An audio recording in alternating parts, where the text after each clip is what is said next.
ঢাকাই সিনেমার একসময়ের আলোচিত খল অভিনেতা আহমদ শরীফ দীর্ঘদিন ধরে অভিনয় থেকে দূরে রয়েছেন তিনি। অভিনয় জীবন ও দেশ ছেড়ে পরিবার সহ তিনি পাড়ি জমিয়েছেন যুক্তরাষ্ট্রে। বর্তমানে সেখানেই তার স্থায়ী বসবাস। মাঝে মাঝে স্বল্প সময়ের জন্য দেশে আসেন এই কিংবদন্তি অভিনেতা।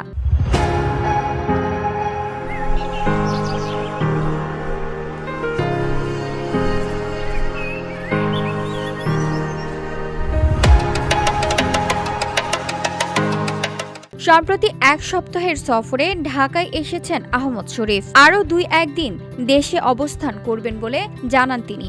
এই সফরেই বাংলাদেশ চলচ্চিত্র শিল্পী সমিতির আসন্ন নির্বাচন নিয়ে নিজের পরিকল্পনার কথা জানিয়েছেন অভিনেতা।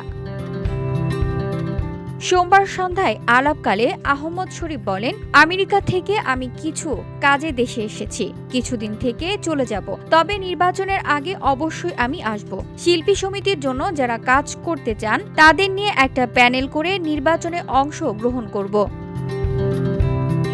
তিনি আরও বলেন, সবার সঙ্গে কথা বলছি, আসন্ন শিল্পী সমিতি নির্বাচনে সভাপতি পদে প্রার্থী হওয়ার ইচ্ছা আছে, তবে এখনো কোনো প্যানেল চূড়ান্ত হয়নি। কয়েকদিনের মধ্যেই এই বিষয়ে সিদ্ধান্ত জানাতে পারব বলে আশা করছি। VOD Bangla news desk.